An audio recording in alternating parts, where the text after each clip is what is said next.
ఆయన ఎందుకంటే ఏకరీతిగా ఉన్నాడా? నిన్న ఎలాగున్నాడు, నేడు ఉంటాడు. నిరంతరము ఆయన ఉన్నవాడుగా ఉంటాడు. కాబట్టి ఎవరిని చూడాలి మనం? ఆయననే పదానికి ఎవరిని పెట్టాలి? ఇప్పుడు వ్యక్తుల్ని పెడదామా, ఆయన్ని పెడదామా?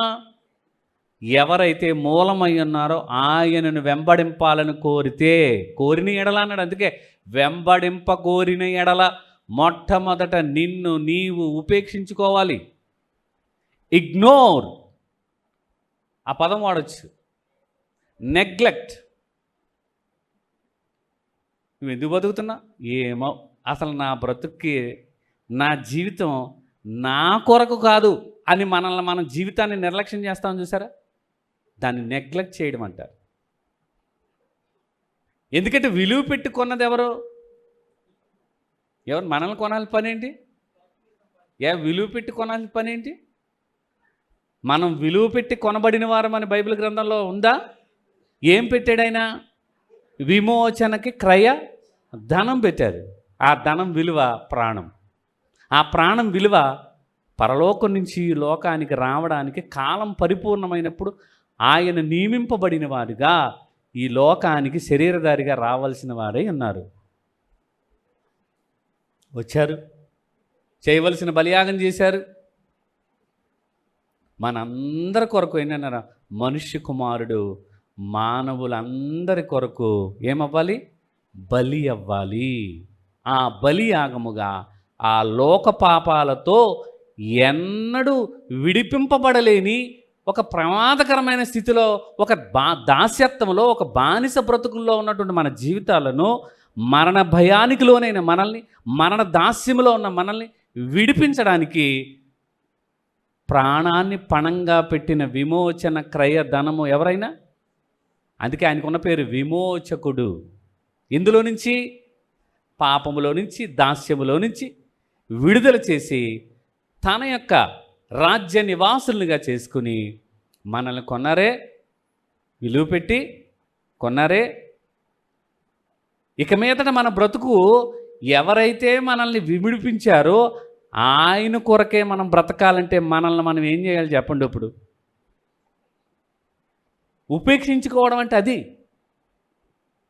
అసలు నిజమైన క్రైస్తవంలో ప్రధాన భాగం ఏంటంటే మనల్ని మనం పరిత్యజించుకోవడమే. నిజమైనటువంటి ఒక శ్రేష్టత ఒక క్రైస్తవునికి ఉందంటే దానిలో ప్రధాన భాగం ఏదన్నా ఉందంటే దేవుని కొరకు మనల్ని మనమే ఏం చేయాలి? పట్టించుకోకూడదు.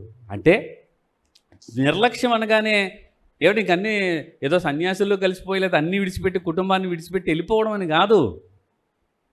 దాని భావం ఏంటంటే తనను తాను హెచ్చించుకోవడం, లేకపోతే మరి తనను తాను గొప్పగా ప్రవర్తించుకోవడం, ఆయన ఇచ్చినటువంటి నియమానికి ఇవన్నీ కూడా వ్యతిరేకమైనవి. ఏవి?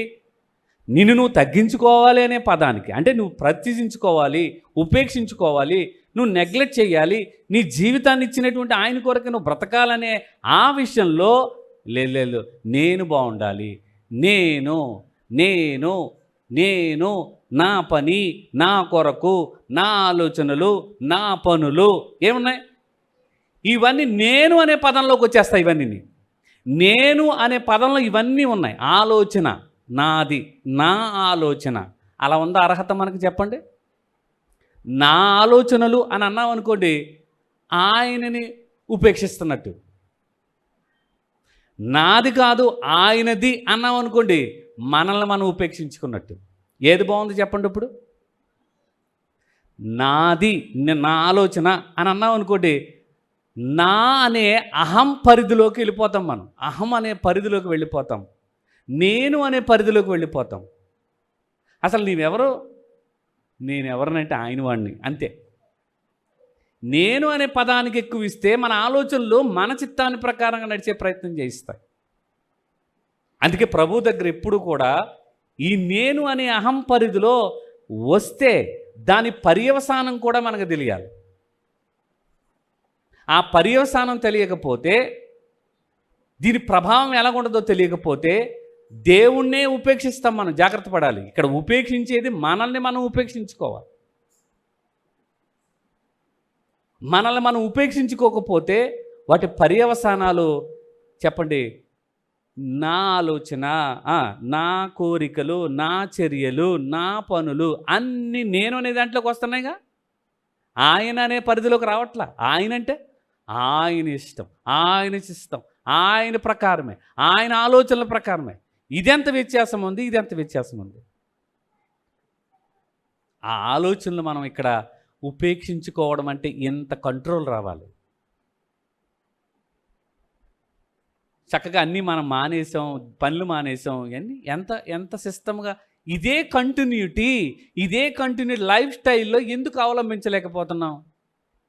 ఒక పరిమితి గల పీరియడ్గా, ఒక పీరియడికల్ టైంలో మాత్రమే మనం రిప్రజెంటేషన్ చేసుకోకుండా దేవుడు అంటున్న మాట, ఎవడైనను నన్ను వెంబడింప గోరిన ఎడల మొట్టమొదటి నువ్వేం చేయాలా?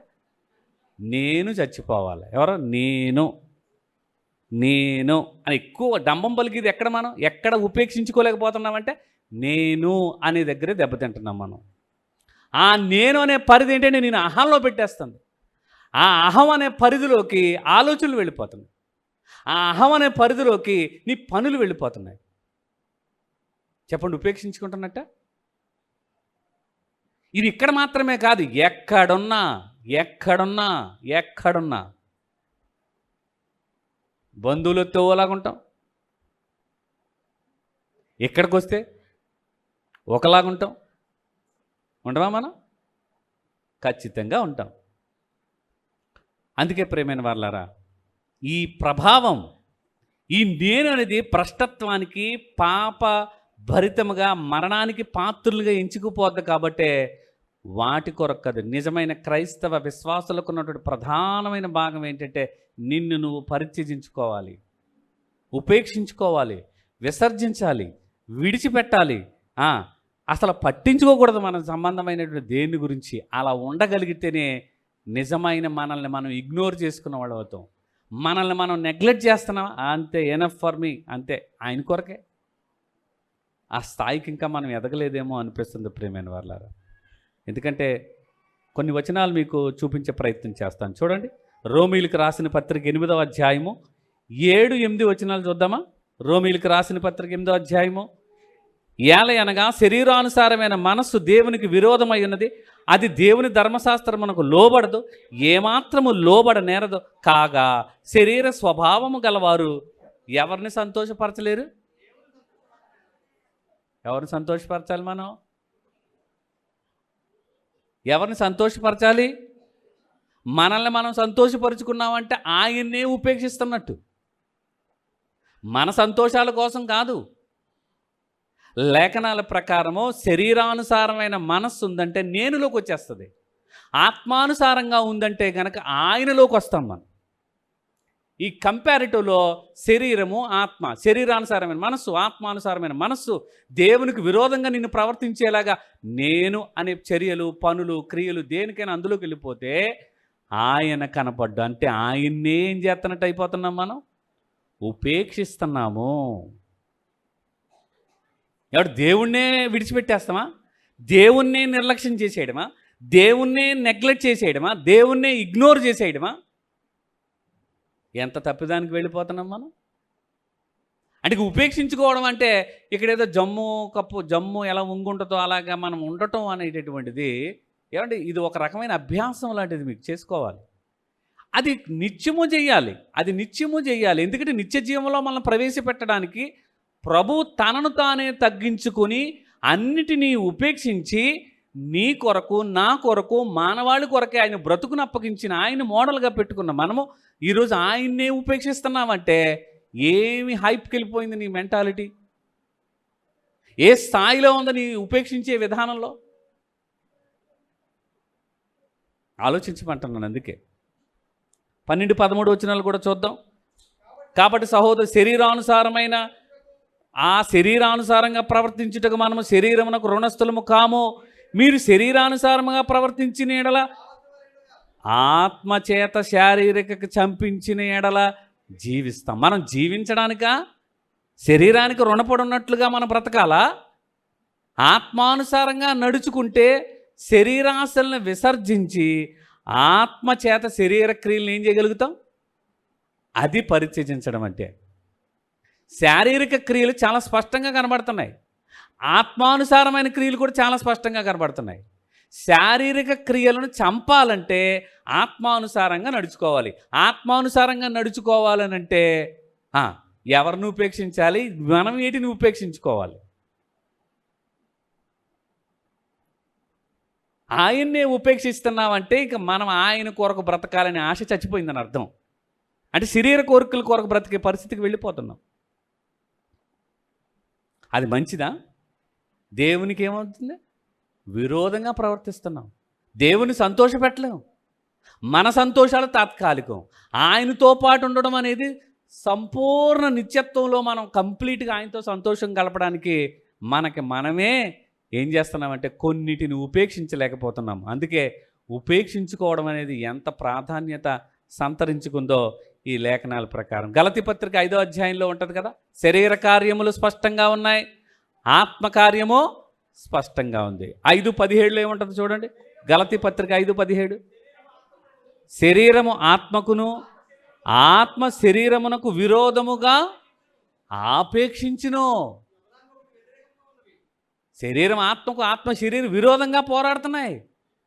ఇప్పుడు ఆత్మానుసారంగా మనం నడుచుకోవాలంటే శారీరక క్రియలను ఏం చేయాలి? విసర్జించాలి, వాటిని చంపాలి. ఆత్మానుసారంగా నడుచుకుంటే శరీరానుసారంగా ప్రవర్తించడానికి దానికేమి రుణస్థులం మనం కాదు. ఆ పాప శరీరము నుంచి మనల్ని విమోచించిన ఆయన కొరకు బ్రతకడానికే మనము ఆత్మానుసారంగా నడుచుకోవడానికే ఆయన చెప్పుకొచ్చిన మాటలే మిమ్మల్ని మీరు ఉపేక్షించుకోవాలి అంటున్నాడు. చెప్పండి, ఈ విరోధంగా పోరాడే తత్వం ప్రతి మనిషిలోనూ ఉందా? కొందరిలోనే ఉందా? శరీరం ఉన్న ప్రతి మనిషికి ఆత్మ ఉంటుంది. ఆ ఆత్మ శరీరానికి, శరీరం ఆత్మకు విరోధముగా ఆపేక్షిస్తుంది. ఇప్పుడు చెప్పండి, శరీరానుసారమైన మనస్సు మనల్ని మరణపాత్రులు చేస్తుంది. ఆత్మానుసారంగా నడిస్తే శరీర క్రియలను ఏం చేస్తాం? మనం పరిత్యజిస్తాము, విసర్జిస్తాము, నెగ్లెక్ట్ చేస్తాము. అప్పుడు ఆత్మానుసారంగా నడుచుకుంటాం. నిజం చెప్పండి, క్రీస్తు యేసు సంబంధులమైతే మన శారీరక క్రియలను సిలువకు వెయ్యాలి. 24వ వచనం అదే చెప్తున్నాడు చూడండి.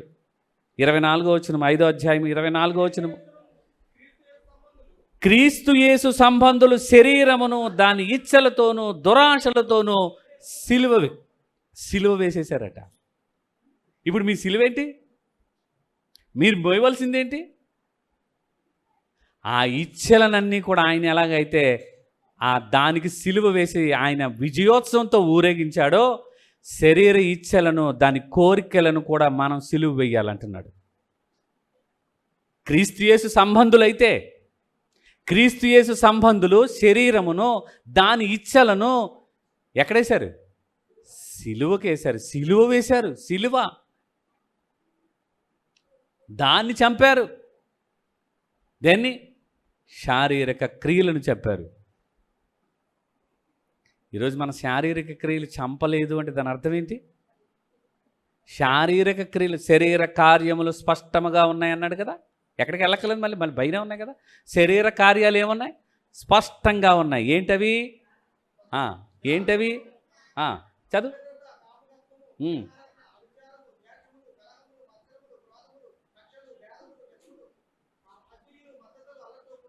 ఎందుకండి, ఎక్కడ దాకో ఎందుకు? అసూయ చిన్నదే కదా, మనకు బాగా తెలిసిన పదం అది. విసర్జించామా? వాటిని సిలువ వేసామా? కొరింథీ పత్రికలు అంటారు, మీలో కలహము, అసూయ అను వాటితో ఉప్పొంగుతున్నారో ఇవి మీకు కలిగి ఉంటే శరీరానుసారులా, ఆత్మానుసారులా? చెప్పండి.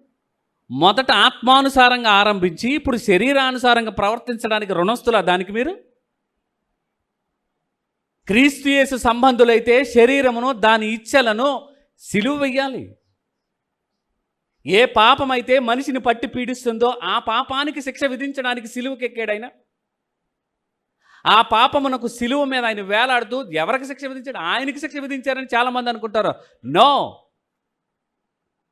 ఆయనే పాపానికి ఏం చేశాడు? మరణానికి ఏం చేశాడు? ఆయన శిక్ష విధించాడు. ఆత్మానుసారంగా నడుచుకున్నాడు కాబట్టే శరీర ఇచ్ఛలను నెరవేర్చకుండా సిలువ వేయబడిన ఆయన మనకు ఒక పాఠం నేర్పుతున్నాడు.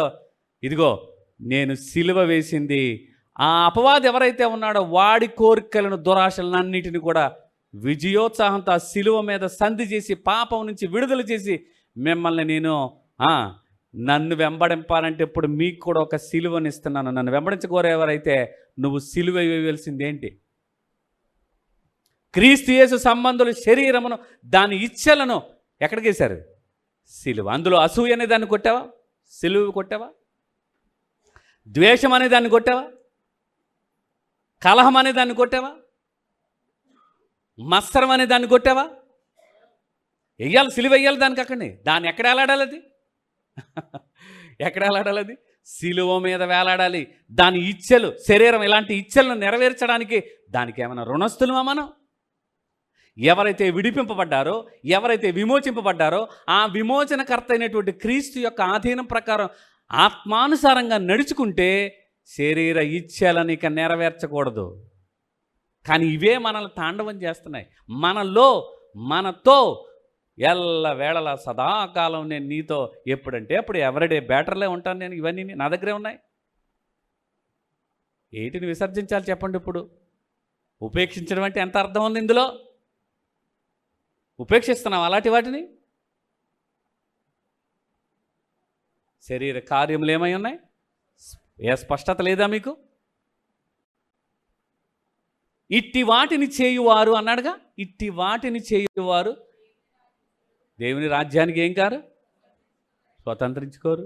అమ్మో, పరలోక రాజ్యాన్ని మనం స్వతంత్రించుకోవడం మాట అటుంచండి. ఇంకా నువ్వు సిలువకు వేయవలసినటువంటి ఈ కోరికలు ఇలాంటివన్నీ అలా వేయకపోతే ఉపేక్షించుకోవట్లేదని అర్థం. ఎన్ని చేసినా ఈ శరీరం విరోధంగా నీకెప్పుడు పోరాడుతూనే ఉంటుంది. అందుకే ఏం చేయాలి? ఈ శరీరాన్ని చెప్పండి, ఏం చేయాలా? నలగొడత. మాటలు చెప్పి మనిషిని బలపరచాలని ప్రయత్నం చేస్తుంటే నలగొట్టాల్సిన ఈ శరీరాన్ని మీరేం చేస్తున్నారు? నేనేం చేస్తున్నాను? గడప దాటేమంటే మళ్ళీ వచ్చేతనే కోరికలన్నీ వెంటాడుతున్నాయి. నీకోసం ఆయన సిలువనెక్కాలా? ప్రపంచ మానవాళ్ళందరి కొరకు ఆయన సిలువనెక్కాలా? ఆ బాధను అనుభవించాలా? ఆ మరణయాతనలో ఆయన మన కోసం కాదా అనుభవించింది? కానీ ఇప్పుడు మనల్ని మనం ఏం చేయలేకపోతున్నాం? మన మేలు కొరకు ఆత్మానుసారంగా నడుచుకోండి అని చెప్పిన ఆయన మాటను కూడా మనం విసర్జిస్తున్నామంటే ఎవరిని ఉపేక్షిస్తున్నావు? దేవుడినా కాదా? మనుషుల్ని కాదు. నువ్వు ఎవరిని ఉపేక్షిస్తున్నావు? దేవునిని ఉపేక్షిస్తున్నావు అంటాడు. తెస్సలోనికి రాసిన మొదటి పత్రిక 4వ అధ్యాయము చూద్దాం. తెస్సలోనికలకు రాసిన మొదటి పత్రిక 4వ అధ్యాయము 4 నుంచి చదువుదాం. 3 మీరు పరిశుద్ధులగుటయే అనగా మీరు జారత్వమునకు దూరముగా ఉండుటయే దేవుని చిత్తము.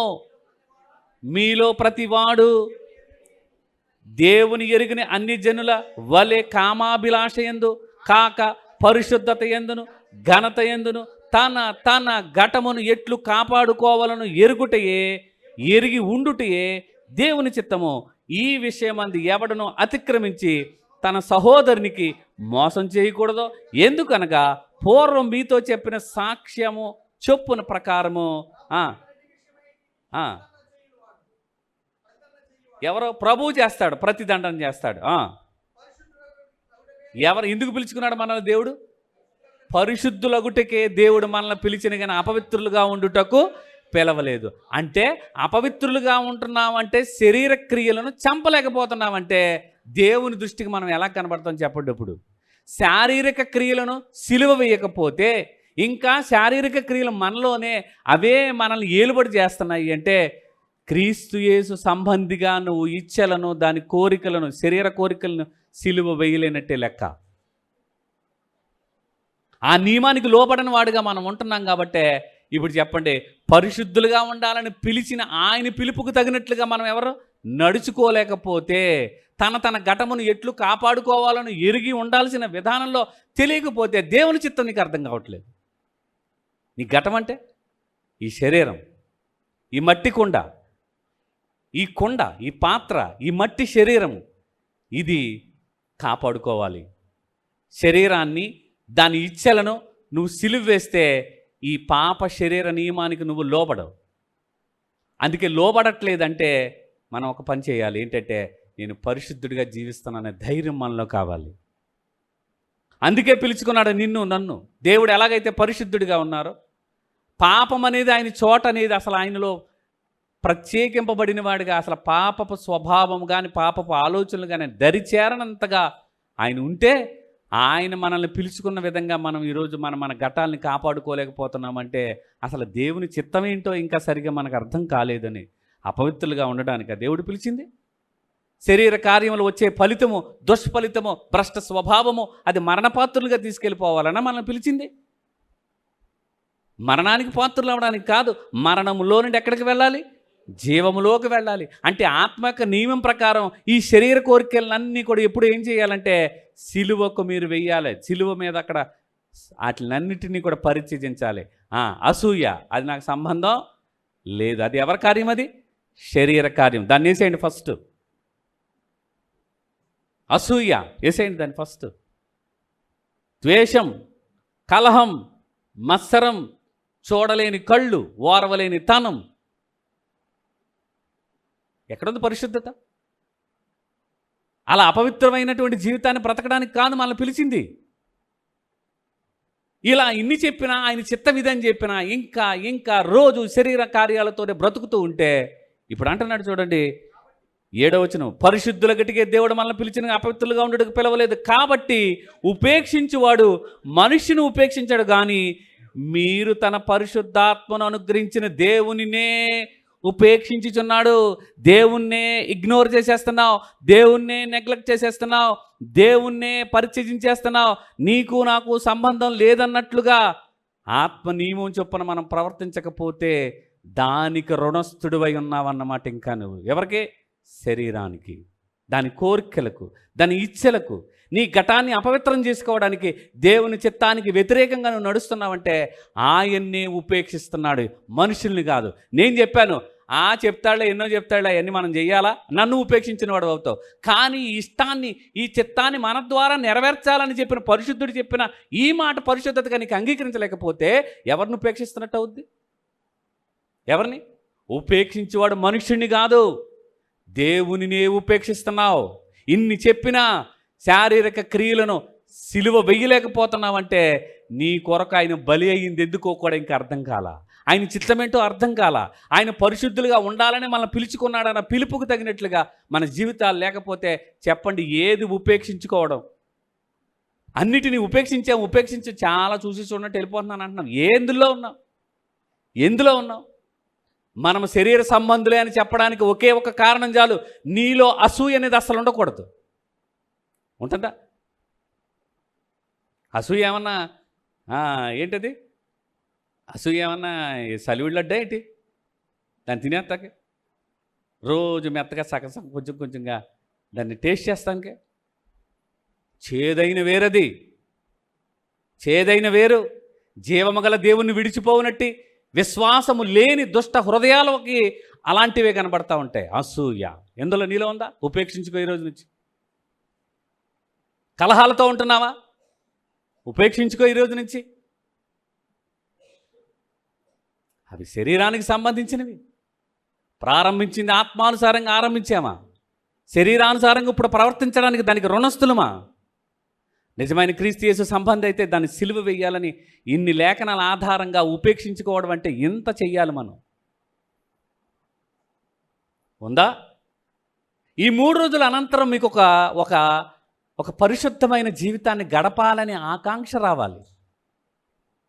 అది పరిత్యజించడం అంటే, అది నెగ్లెక్ట్ చేయడం అంటే. వేటిని? అమ్మో శరీర కార్యాలు చేయడం వల్ల ఇంత దుష్ఫలితాలు ఉన్నాయే, అదే ఆత్మానుసారంగా నడుచుకుంటే దేవుణ్ణి సంతోషపెట్టే స్థాయికి నేను వెళ్తున్నానే. దేవా నీ చిత్తం నెరవేరుస్తున్నాను కాబట్టి నన్ను పరిశుద్ధతలో పాలు పంపులు పొందేలా నన్ను ఇంకా బలపరిచి ఆత్మానుసారంగా నడుచుకుంటే మాటల్ని నేను హృదయంలో పెట్టుకునేలాగా నేను వేటిని ఉపేక్షించాలో నాకు చెప్పు ప్రభువా అని ఇప్పుడు చెప్పండి. దేవుని దగ్గరకు వచ్చి వేటిని మనం ఉపేక్షించలేకపోతున్నామో ఒక్కసారి చెప్పండి ప్రియమైన వాళ్ళారా. నువ్వు ఆయన సిలువను ఎత్తుకున్నావా? నన్ను వెంబడింపకోరిన వాడు మొట్టమొదట నిన్ను నువ్వు ఉపేక్షించుకోవాలంటే ఇంత అర్థం ఉంది కదా ప్రియమైన వాళ్ళారా. ఏంటో ఒకలాగా ఉంటున్నావా? బయటకు వస్తే ఒకలాగా ఉంటున్నావా? సంఘంలోకి వస్తే ఒకలాగా ఉంటున్నావా? నీకు నచ్చిన వాళ్ళు ఇద్దరు ఉంటే అక్కడికి ఒకలాగా ఉంటున్నావా? ఎక్కడైనా ఒకలాగే ఉండు. ఎక్కడైనా దేవునికి కనబడేలాగే ఉండు. అలా లేకపోతే ఆయన్నే నువ్వేం చేస్తున్నట్టు ఉపేక్షిస్తున్నావు. ఉపేక్ష అంటే అర్థం ఏంటి? పట్టించుకోకపోవడం, నిర్లక్ష్యం చేయడం, పరిత్యజించడం, నెగ్లెక్ట్ చేయడం. నిర్లక్ష్యం, పట్టించుకో, దేవుడు పట్టించుకోని పని మాకేంటి, ఈ స్థాయికి వెళ్ళిపోతాం ప్రేమైన వాళ్ళ. చెప్పండి, ఆలోచనలు, కోరికలు, క్రియలు నేను అనే పరిధిలో నుంచి ఇప్పుడు మనం ఆయన అనే పరిధిలోకి మనం రాగలిగితే ఆయన కొరకే జీవించాలంటే 2 వచనాలు మీకు చూపిస్తాను. కొరింథీయులకు రాసిన 2వ పత్రిక 10వ అధ్యాయము 31వ వచనము. కొరింథీయులకు రాసిన 2వ పత్రిక చూడండి, మొదటి పత్రిక చూద్దాం. ముందు 10వ అధ్యాయము 31వ వచనము. మనము ఎవరి కోసం జీవించాలో అన్న ప్రత్యేకమైన మాట. కాబట్టి మీరు పరిశుద్ధులే కదా, క్రీస్తు యేసు సంబంధులే కదా, శరీరానుసారంగా మీరు ప్రవర్తించేవారు కాదు కదా. అంటే ఇప్పుడు నేను అనే పరిధిలో లేరు కదా. నేను అనే పరిధిలో లేకపోతే ఆయన ఉద్దేశం ఏంటో, ఆయనలోకి రావాలంటే తన కోసమే జీవించే వ్యక్తి ఇప్పుడు దేవుని కోసం జీవించడం అనేది అసాధ్యమైపోద్ది. తన కోసమే జీవించే వ్యక్తి దేవుని కోసం జీవించడం అసాధ్యమైపోతుంది. కాబట్టే దేవుని కోసం జీవించడం అనేది మనుషులకున్న ముఖ్య విధి అని చెప్పడానికి పౌలు గారు ఎంత కష్టపడుతున్నారో చూడండి. 31వ వచనము. కాబట్టి మీరు భోజనము చేసినను పానము చేసినను మీరు ఏమి చేసినను సమస్తమును దేవుని మహిమ కొరకే చెయ్యండి. అంతే. ఇది ఉపేక్షించుకోవడం అంటే. ఇది మనల్ని మనం ఉపేక్షించుకోవడం అంటే. నేనేం చేస్తున్నా, నేను కనబడాలి, నా ఆలోచన ఇది, నా కొరకు, నా పనులు అనే ఆలోచన పక్కన పెట్టి ఆయన కోసమే. ఈరోజు భోజనం చేస్తున్నారా? భోజనం పెట్టారనుకోండి, ఎవరి కోసం ఇది? ఎవరిని మహిమపరచడానికి కోసం అని చెప్పాలి. ఈ భోజనం పెట్టినా, పానీయం ఇచ్చినా, ఇంకా ఏం చేసినా, ఏమి చేసినా, ఒక్క మాటలో కొట్టిపడేస్తున్నాడు, ఏమి చేసినా ఆయన మహిమ కొరకే. అంతే. సమస్తం ఎవరు వెలుగులోకి రావాలి, ఎవరు మహిమార్థమై మనం ఉండాలి. ఈ విషయాలన్నీ మనం నిజంగా అర్థం చేసుకుంటే ఇలా ప్రవర్తించాలి, ఇలా ఇలా ఇలా ఇలా ప్రవర్తించాలి. ఇలా ప్రవర్తించడానికే మనల్ని ఎప్పుకుంజా. అందుకే ప్రభువైన యేసుక్రీస్తు వారు మన కోసం అంతగా ప్రాణం పెట్టిన ఆయన కొరింథీ 2వ పత్రిక 5వ అధ్యాయము 15వ వచనంలో కూడా ఒక అద్భుతమైన మాట్లాడుతున్నాడు. చూడండి, 5:15. కొరింథీ 2వ పత్రిక 5వ అధ్యాయం జీవించి వారిక మీదట తమ కొరకు కాక తమ నిమిత్తము మృతి పొంది తిరిగి లేచిన వారి కొరకే జీవించుటకు ఆయన అందరి కొరకు మృతి పొందిననియు నిశ్చయించుకొనుచున్నాము. ఎవరి కోసం?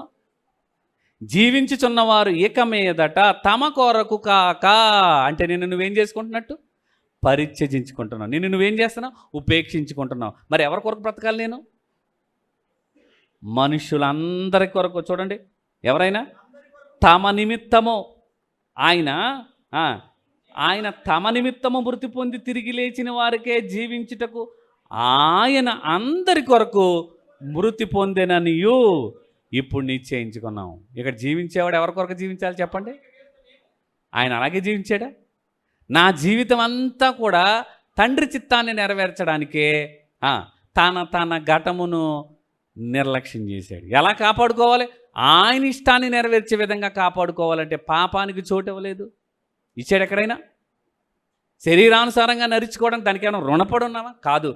ఎవరైతే ఈ శరీరపరంగా అందరూ మరణానికి ప్రాప్తులయ్యారో ఆ మరణం నుంచి విమోచింపడానికి ఈ శరీరంతోనే దాన్ని సిలువ వేసి ఆత్మను దేవుడికి అప్పగించుకుని అందరి మీద రేపు అధికారం గలవాడే రాబోతున్నాడు. వచ్చేటప్పటికి ఆయన ఎదుట ఎలా ఉండాలి మనం? మనల్ని అందుకే పిలుచుకున్నాడు. ఆ పిలుపుకు తగినట్లుగా ఈరోజు శరీరానికి మనం ఎవ్వరము రుణస్థులము కాము. దాని ఇచ్చలు, దాని కోరికలు ఏం చేయాలి చెప్పండి? ఇప్పుడు ఇది మీ సిలువను మోసుకోవడం అంటే. అర్థమైందా? మీకున్న భారం ఏంటి? అదే ఎవడైనను నన్ను వెంబడింపగోరినీడల మొట్టమొదట తనను తాను ఉపేక్షించుకొని తన సిలువను ఎత్తుకొని నన్ను వెంబడించాలి. అలా మీరు ఉండగలిగితే ఇప్పుడు బ్రతకవలసిన ఇక మీదట బ్రతుకు నా కొరకు కాదు, జీవించి వారిక మీదట తమ కొరకు కాక మనందరి కోసం ప్రాణం పెట్టిన ఆయన కొరకు జీవించాలనే దేవుడు కోరుకుంటున్నాడు. ఇది ఉపేక్షించడం అంటే ప్రియమైన వాళ్ళారా. ఇన్ని మాటలు మనం ఇన్ని మాట్లాడుకుంటున్నాం కదా, ఏమి ఉపేక్షించాము ఒకసారి ఆలోచించుకోండి. ఉపవాసం అంటే ఈ మొట్టమొదటి పదంలోనే మనం ఆయన దగ్గర స్టాండ్ అయిపోతున్నాం.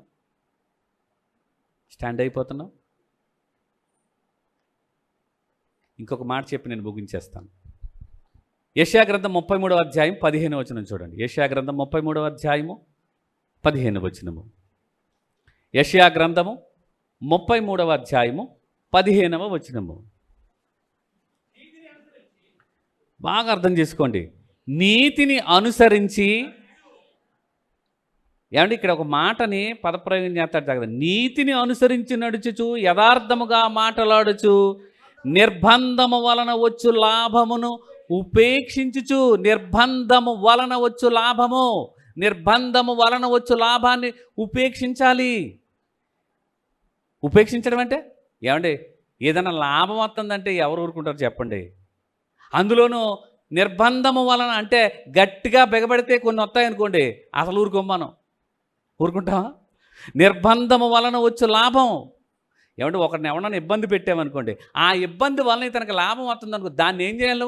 అసలు మనకు అలాంటి లాభాలు మనకు అవసరతే లేదు. అంటే ఈ సమాధానం ఇవ్వడానికి ముందు 14వ వచనంలో ఒక ప్రశ్న సంధించాడు చూడండి. 14వ వచనము, సియోనులో ఉన్న పాపులు దిగులు పడుచున్నారు, వణుకు భక్తిహీనులకు పుట్టెను, మనలో ఎవడు నిత్యమో దహించు అగ్నితో నివసింపగలడు? ఎవడు? నువ్వు ఆయనతో నివాసం చెయ్యాలంటే నువ్వు కొన్ని ఉపేక్షించాలని చెప్తున్నాడు. 14వ దాంట్లో ఒక ప్రశ్నను సంధించాడు. దహించు అగ్నితో ఎవరు నివసింపగలడు?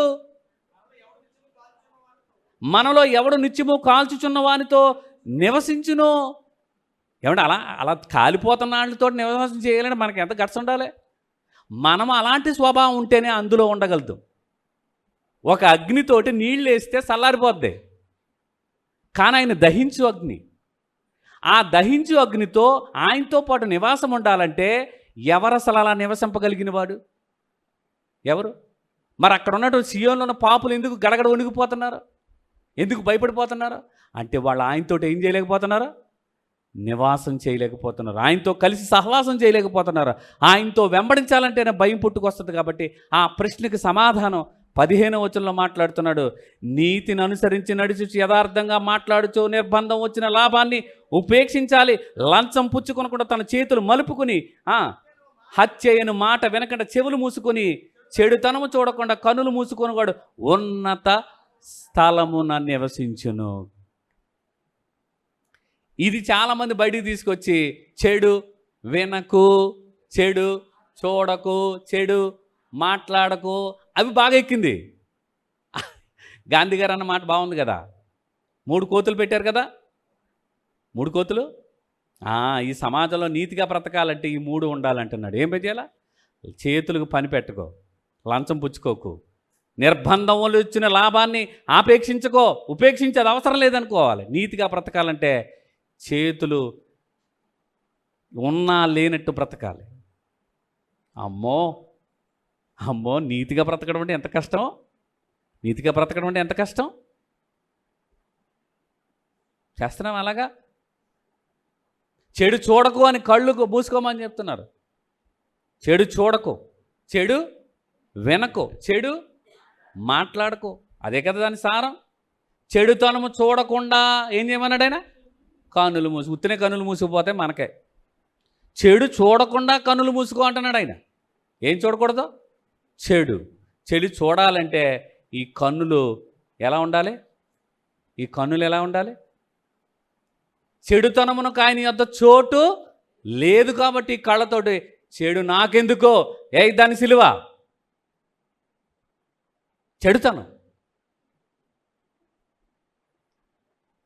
చెడుతనమునకు ఆయన యొద్ద చోటు లేదు, డాంబికానికి చోటు లేదు, లంచగొండులు ఆయన దగ్గర ఉండరు. దహించు అగ్ని. ఎవరితో సహవాసం చేస్తున్నావు? ఆయన దహించు అగ్ని అయి ఉన్నాడనే మాట మనం విన్నాం కదా.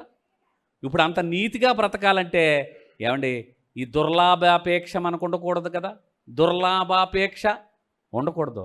చిన్న చిన్న వాటికి కక్కుర్తి అస్సలే మనం పడకూడదు. అంతగా దహించు అగ్నితో మనం సహవాసం చేస్తే మనకంటున్నాడు, మీరు ఉపేక్షించుకోవాల్సినవి ఇది. అందుకే యెహోవా గుడారములో అతిథిగా ఉండదగినవాడు ఎవడు?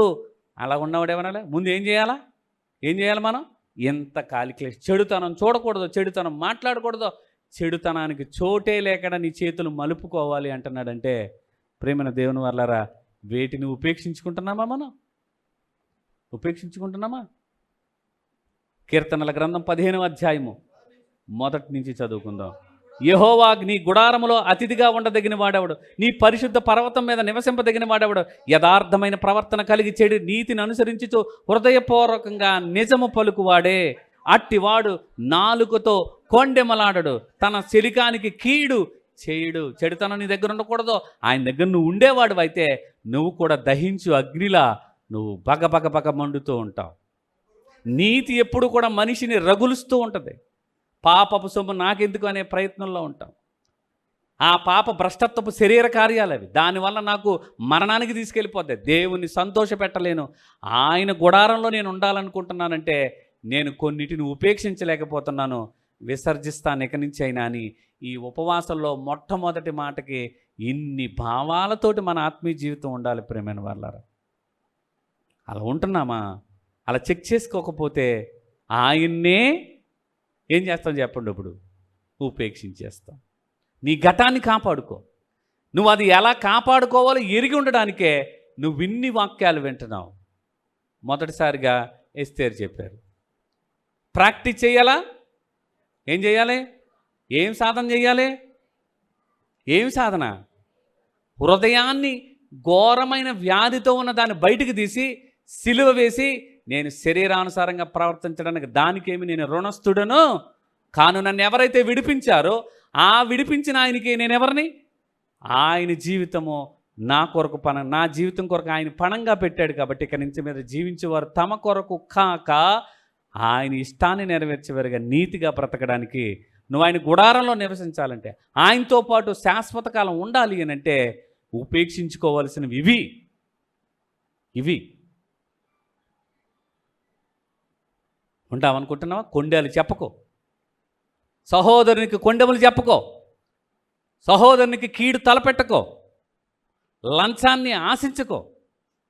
ఎన్ని మాటలు చెప్తున్నాడు చూడండి. తన పొరుగువారి మీద నింద మోపడు. అమ్మ బాబోయ్, పొరుగువాని మీద అసలు నింద వేయకుండా ఉన్న నోరేదన్నా ఉందా? పొరుగువాని మీద నింద వెయ్యని నోరేదన్నా ఉందా అంటే, ఒకవేళ అలా ఉంటే నువ్వు ఎవరిలా ప్రవర్తిస్తున్నట్టు? శరీరానుసారంగా ప్రవర్తిస్తున్నట్టు. అది ఆత్మచేత శారీరక క్రియలను చంపితే, దాన్ని విసర్జించితే, దాన్ని సిలువ వేస్తే, అప్పుడు నువ్వు గుడారములో ఆయన అతిథిగా నువ్వు ఉండదగడానికి, నిన్ను నివాసింపజేయడానికి నిన్ను కోరుకుంటున్నాడు. అలా బర్న్ అవ్వాలి, అలా రగలాలి, నీతిగా బ్రతకాలి. మిమ్మల్ని చూస్తుంటే వేడి ఎలాగైతే చుట్టూ అగ్ని చుట్టూ వేడి ఎలాగ బయటికి అలా కమ్ముతూ ఉంటుందో, నీ దగ్గరికి వచ్చేటప్పటికి ఏళ్ళలా బ్రతకాలంటే నీ దగ్గరికి వెళ్ళకపోతున్నాను అని అప్పుడప్పుడు మనుషులు చాలా దూరంగా ఎందుకు వెళ్తున్నారు అనుకుంటున్నారో. మీ వేవ్స్ అలాగ ఉన్నాయి, మీ హాట్ టెంపరేచర్ అలా ఉంది, మీ భక్తి జీవి యొక్క ప్రభావం అలా ఉంది. అలా ఉంటుందా ఈరోజు? అంటే నిన్ను నువ్వేం చేస్తున్నట్టు? ఉపేక్షించుకున్నావు. నీ సిలువను నీకు నువ్వే ఎత్తుకుని భారాన్ని మోస్తూ ప్రభు పనిని చేస్తున్నావు. ప్రేమైన వాళ్ళారా, చెప్పండి. కొండెములు చెప్పవు, నిందలు మోపకో. అలాంటి చేయకుండా అతడు యెహోవా యందు భయభక్తులు గల వారిని సన్మానించాలి. భయభక్తులు కలిగిన వారిని సన్మానించడమా?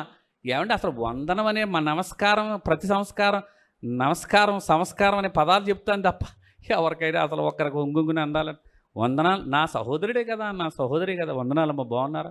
బాగుంది. అదేమన్నా ఇబ్బందికరమైందా? అది నువ్వు సన్మానించడం సాలు వాళ్ళ దగ్గరికి దాకా వెళ్ళక్కర్లేదు. అట్లీస్ట్ చేస్తున్నావా ఈ పని? ఎంత డాంబికంగా వెళ్తూ ఉంటాం, ఎగరేసుకుని మరి వెళ్ళిపోతున్నావు. ఎవరు అనుకుంటున్నావా అని? ఒకనికొకడు వందనములు చెప్పుకోండి. ఎందుకంటే వెళ్ళే ముందు లాస్ట్ ముగింపు ఒకరికొకరు ఏం చెప్పుకోమండి చెప్పండి, మనస్ఫూర్తిగా చెప్పండి. మనిషేపు తిరిగి మాట్లాడుకుంటున్నారా, ఇలా ఇలా వందనాలు చెప్తున్నారు, వందనాలండి ప్రతి వందనం చెప్తారు. సంస్కారమేనా? అది కూడా ఫార్మల్గా, అంటే ఫండమెంటల్ నాలెడ్జ్లోనే ఇంకా మనము ఎదగలేకపోతున్నామంటే ఏంటిది? సన్మానించడం అంటే ఇదా? సన్మానించడం అంటే ఇదా? నిరపరాధిని చంపుటకే లంచము పుచ్చుకొనడు, ఈ ప్రకారము చేయవాడు ఎన్నడును కదల్చబడడు. నువ్వు ఇప్పుడు ఎవరితో సహవాసం చేసిన వాడు అవుతావు? దహించు అగ్నితో. ఎందుకంటే ఇవన్నీ ఉపేక్షించుకుంటున్నావు నువ్వు, నువ్వు ఉపేక్షించుకుంటున్నావు నువ్వు. ఈ జీవితం ఆయన ఇచ్చిందేనని, ఆయన కొరకే జీవించాలని ఎన్నిటినో నువ్వు ఉపేక్షించుకుంటున్నావు. అదే కదా ఉపేక్షించడం అనే పదం లేక ఎప్పటి వరకు ఏవేవో ఎవరినో కదా ఆయన్నే ఉపేక్షించేవేమో. ఒక్కసారి మరలా మననం చేసుకోండి. ఉపవాస ప్రాధాన్యత, నిన్ను నువ్వు ఉపేక్షించుకొని నీ సిలువను నువ్వు వెతుక్కోవాలి. ఇదిగో నువ్వు ఆయన గుడారంలో అతిథిగా ఉంటే నిన్ను కదల్చనీయకుండా ఉండాలంటే నువ్వు ఈ విషయాల్లో నువ్వు ఎంత ఆసక్తిని కలిగి ఉండాలో అది చెయ్యి. అది చేస్తే దేవుడు కోరుకుంటాడు. అమ్మో, నా కుమారుడు చెడు చూడట్లేదు, చెడు మాట్లాడట్లేదు, చెడు వినట్లేదు, నా గుడారంలో అతిథి ఎవరప్పుడు? అతడు నా దగ్గర నివసింపదగడానికి అర్హుడు అని చెప్పి దేవుడే నీతో సహవాసం చేయడానికి వస్తారు. అలాంటి సహవాసం గడపడానికి ఇక్కడికి రమ్మని ప్రాక్టీస్ చేయించి సాధన చేయమని చెప్పడం. ఆ సాధనలో మనమందరము భక్తి జీవితాన్ని చేయాలి. అట్టి ధన్యత దేవుడు మనందరికీ అనుగ్రహించి ఈ మొదటి మాటని మన జీవితాల్లో పెట్టుకుందాం. దేవుని ఉపేక్షించకండి, ఆయన్ని ఉపేక్షించకండి. ఈ మాట కాదు బైబిల్ చెప్పేది, మనల్ని మనమే ఉపేక్షించుకుందాం. ప్రార్థన చేసుకుందాం. ప్రేమగల తండ్రి, దయగలిగిన దేవా, మేము ఏ మాట మాట్లాడినా మీ యొక్క స్వభావం మాలో, దైవ స్వభావంలో మేము పాలివారం అవడానికే మీరు మాతో మాట్లాడుతున్నారు తండ్రి. మీ పిల్లల చేత మాట్లాడుతున్నారు, మా భక్తి జీవితానికి మెరుగైన సంగతులు మాట్లాడుతున్నారు. మమ్మల్ని మేము ఉపేక్షించుకోలేకపోతున్నాం, మిమ్మల్నే ఉపేక్షిస్తున్నామేమో. శరీరాశలను, క్రీస్తు యేసు సంబంధులైతే దాని ఆశలు, శరీర ఆశలు, ఇచ్ఛలు సిలువ వెయ్యాలి. విరోధము ఈ ఆపేక్ష జరుగుతున్నప్పుడు మమ్మల్ని మేము ఉపేక్షించుకోలేకపోతున్నాం, మా సిలువను మొయ్యలేకపోతున్నాం. అందుకే ప్రభు మీ మాటలతో హెచ్చరించారు. అందరిని బట్టి స్తుతులు చెల్లిస్తూ తదుపరి జరగబోయే ప్రార్థనలు మీ పిల్లలందరూ చక్కటి సంఘ క్షేమాభివృద్ధి కొరకు, వ్యక్తిగత జీవితానికి ఉపయోగపడేటటువంటి విషయాలు మేము ఏమేమి విషయాల్లో జాగ్రత్త ఉండాలో అవన్నిటినీ నాయన శ్రద్ధాశక్తులతో మేము సాధన చేసి పరిశుద్ధులుగా ఉండడానికే మీరు పిలుచుకున్నారు. ఆ పిలుపుకు తగినట్లుగా మా ఘటములను కాపాడుకోవడానికి మీ చిత్తాన్ని తెలుసుకుని బ్రతకడానికి మమ్మల్ని అందరినీ బలపరచమని యేసుక్రీస్తు వారి దివ్యమైన నామములు ఈ ప్రార్థన మీకే సమర్పిస్తున్నాము పరమ తండ్రి. ఆమెన్.